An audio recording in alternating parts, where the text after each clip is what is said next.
toutes et à tous, je suis ravie d'être en direct avec vous depuis le Mouvement des entreprises de France pour inaugurer la semaine de l'entreprise responsable et inclusive co-organisée par l'AFMD qui, vous le savez, je vous le rappelle, est l'Association française des managers de la diversité et le Mouvement des entreprises de France. Alors, quelques mots pour me présenter. Je m'appelle Annabelle Baudin et toute la semaine, je serai à vos côtés pour mettre en lumière les acteurs, les actrices et les organisations qui agissent au quotidien pour mettre en faveur des questions d'égalité des chances, de diversité et d'inclusion, autant de sujets qui font partie, qui sont vraiment inscrits au cœur de toute démarche RSE. Mais comment définir et prioriser les enjeux RSE au regard de ces questions de diversité et d'inclusion ? Pourquoi est-il stratégique de traiter ces deux sujets conjointement? Quelles sont les initiatives responsables et inclusives méritant d'essaimer aujourd'hui au sein des organisations? Comment mesurer les progrès réalisés? Je m'arrête ici. Vous l'avez compris, la semaine de l'entreprise responsable et inclusive embrassera les thèmes de l'inclusion et de la diversité absolument sous tous ses angles. Alors, avant de démarrer et d'accueillir Anne-Laure Thomas, coprésidente de la FMD, et Geoffroy Roux de Bézieux, le président du Mouvement des entreprises de France, je vous rappelle que nous sommes en direct depuis la plateforme Imagina. Notez dès à présent que l'ensemble des conférences seront diffusées par le biais de cette plateforme et qu'elles seront toutes disponibles en replay d'ici quelques semaines. Et pour permettre au message constructif d'essaimer, un seul hashtag pour nous suivre cette semaine, c'est le hashtag série 21, série comme semaine entreprise responsable inclusive 2021. Notez enfin que toute la semaine, des ateliers thématiques vous seront proposés grâce à nos associations et nos partenaires. J'en profite d'ailleurs pour les remercier. Normalement, leur nom devrait s'afficher juste derrière moi. Merci à tous. Voilà, juste avant de démarrer, je vous rappelle que nous avons pris la liberté d'enlever nos masques, tout simplement parce que nos passes sanitaires sont à jour et que nous sommes tous vaccinés. Voilà. Allez, il est temps maintenant d'accueillir Anne-Laure Thomas, coprésidente de l'AFMD, et Geoffroy Roux de Bézieux, président du Mouvement des entreprises de France. Bonjour. Soyez les bienvenus. Bonjour. Merci d'être avec nous pour inaugurer cette semaine. Alors, première question que je souhaite vous poser, Geoffroy Roux de Bézieux. Pourquoi le Mouvement des entreprises de France et l'Association française des managers de la diversité nous proposent-ils une semaine entièrement consacrée à la RSE, à la diversité et l'inclusion en entreprise ? Bonjour à tous. Bienvenue physiquement ou en virtuel.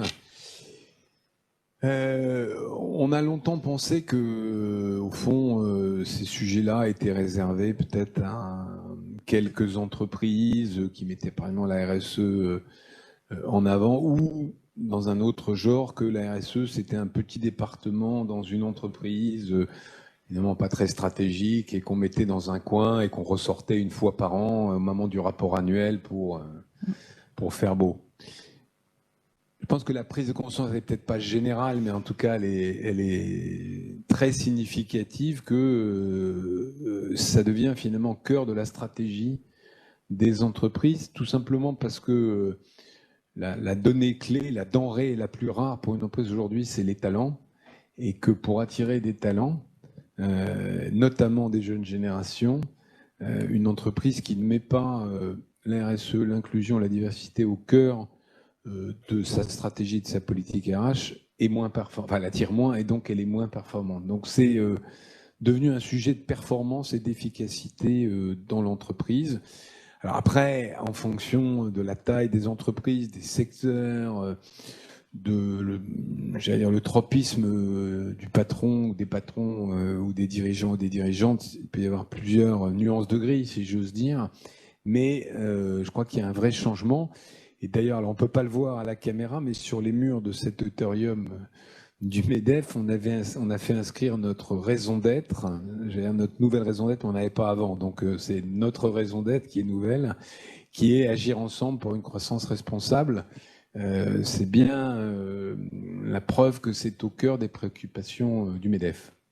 Très bien, merci Geoffroy Roux de Bézieux. Anne-Laure Thomas et vous, quelles sont vos motivations ? Alors bonjour à toutes et à tous. Juste pour commencer, pareil, vraiment merci à toutes et tous d'être aussi nombreux pour cette semaine parce que on a décompté hier un peu plus de 4000 inscrits tout au long de la semaine dans les ateliers, dans les conférences. C'est beaucoup plus que l'an dernier qui était notre première année, qui était notre année de lancement. Donc je voulais vraiment, et je tenais déjà à vous remercier pour votre présence, pour votre écoute. C'est important pour nous et ça montre aussi ce que disait Monsieur Roux des Yeux, c'est qu'il y a un vrai intérêt aujourd'hui sur nos sujets et donc ça fait vraiment plaisir. Donc je voulais vraiment commencer par ça. Et puis cette semaine, elle était essentielle pour la FMD et pour le mouvement des entreprises de France de répondre également aux attentes de nos adhérents. Et d'ailleurs, cette semaine, on l'a construit avec nos adhérents. On les a interrogés, on les a questionnés. Quels sont les sujets, quelles sont les thématiques que vous voulez voir cette semaine? Et on a vu que la mesure, par exemple, de l'inclusion est un sujet qui est revenu. L'impact de la diversité en entreprise. Ces sujets, comme la mixité également, sont des sujets qui sont revenus et on est parti de ces thématiques choisies par nos adhérents et nos adhérentes pour construire, co-construire tous ensemble cette semaine, parce que c'est bien une semaine construite par nos deux, l'Association française des managers de diversité et le mouvement des entreprises de France. Et ça aussi, ensemble, on est beaucoup plus fort. Et c'est ce qu'on veut montrer cette semaine. Cette semaine, c'est aussi le plaisir et la chance pour nous d'avoir des ministres à nos côtés. Et je les salue toutes, parce que ce seront 4 ministres femmes qui seront là tout au long de la semaine pour leur présence. Madame Claire Hédon également, qui nous fera l'honneur d'être là. Des chercheurs, des chercheuses, des associations, toutes les associations partenaires qui travaillent toute l'année à nos côtés seront présentes pour animer des ateliers, pour répondre aux questions, pour partager les bonnes pratiques. Et en fait, cette semaine est la concrétisation de ce que font toutes les équipes de la FMD tout au long de l'année. Outiller, répondre aux questions, faciliter le travail sur la diversité et l'inclusion, être tous ensemble, partager. Et ça, c'est vraiment important. Cette semaine, c'est aussi l'occasion pour nous tous de présenter de nouveaux outils. Le mouvement des entreprises de France présentera 2 baromètres et je crois qu'on va se réjouir d'un certain nombre d'informations et d'autres, ce seront de vraies pistes de travail. Donc c'est vraiment important. Et pour la FMD, ce sera l'occasion de sortir 2 nouvelles publications sur l'inclusion et sur les stéréotypes. Voilà, donc c'était vraiment important d'en faire une semaine. Je crois que nous avons beaucoup de matière et que nous allons tous construire ensemble. Merci Anne-Laure Thomas. Geoffroy Roux de Bézieux, nous venons de l'entendre, l'ouverture de cette semaine est aussi l'occasion de fêter la 10e édition du baromètre de perception de l'égalité des chances en entreprise, initié par le mouvement des entreprises de France. Au-delà de la mesure, comment accompagne-t-il les adhérents au quotidien sur ces sujets ?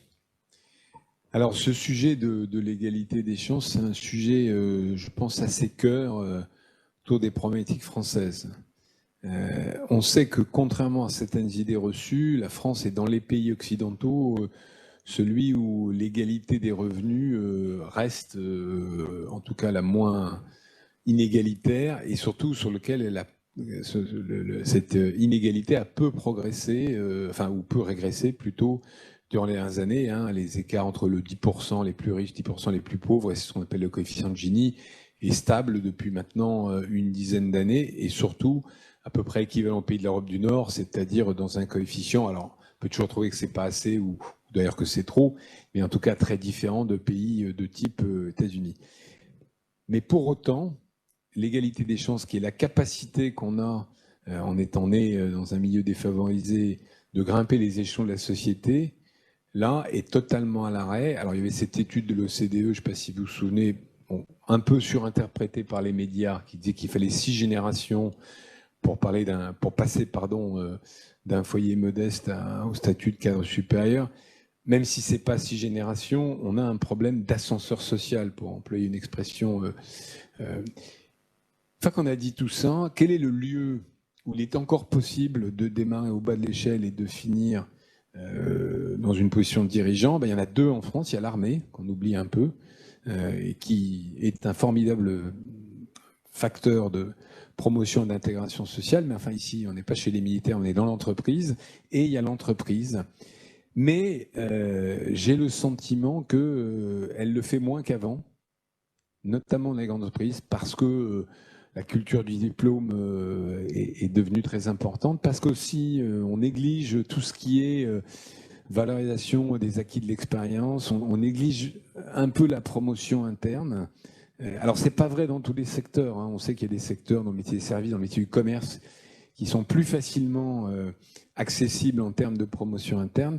Donc c'est pour ça que c'est très important de mesurer la perception, mais aussi la réalité. Alors ça, c'est une vieille demande que j'adresse chaque année aux équipes du MEDEF, mais un jour, peut-être que je serai entendu, d'arriver à mesurer, c'est compliqué, hein, statistiquement, les progressions d'échelons dans les branches, parce qu'il faut arriver à, c'est comme tous ces sujets, il faut mesurer la perception et la réalité.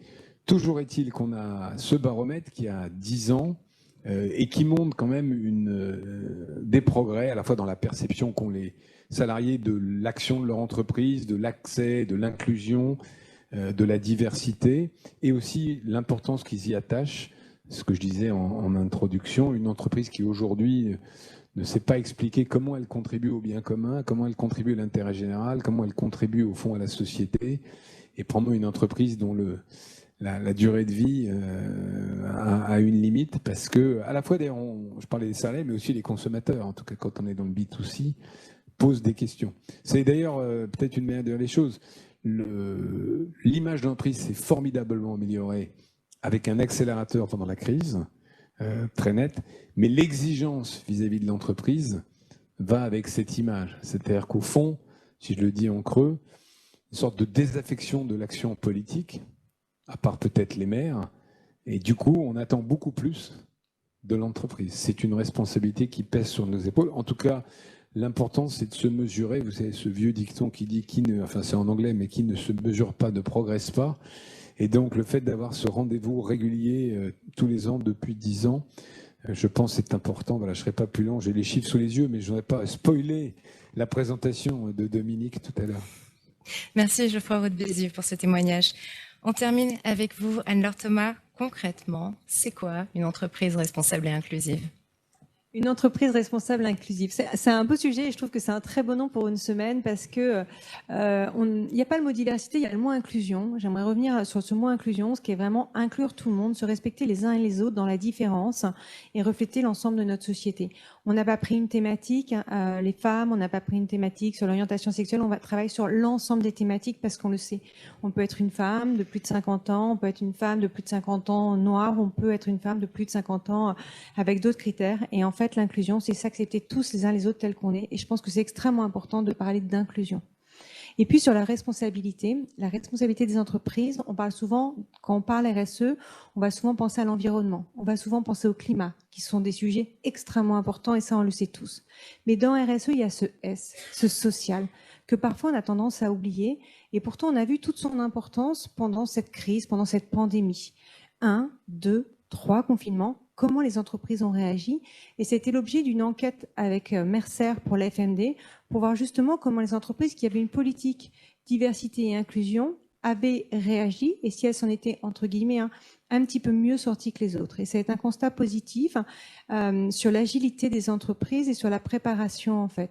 Et puis, sur cette période que nous venons de traverser, on a vu également le rôle de l'entreprise, le rôle sur le lien social, face à l'isolement. Certaines personnes avaient en France comme seul lien, en fait, leurs collègues de travail. Et ça, c'est une vraie responsabilité que les entreprises ont eu à cœur et ont accompagné leurs collaborateurs.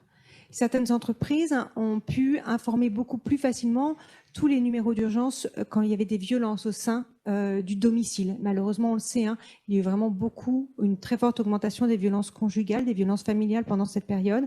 Et donc, elles ont pu avoir un rôle au moins dans l'information et dans la transmission d'informations. Certaines ont eu un rôle également sur tout ce qui était, on contribue à la vaccination plus rapide parce elles avaient l'opportunité de vacciner leurs collaborateurs et ça a pu accélérer également dans ce sens-là.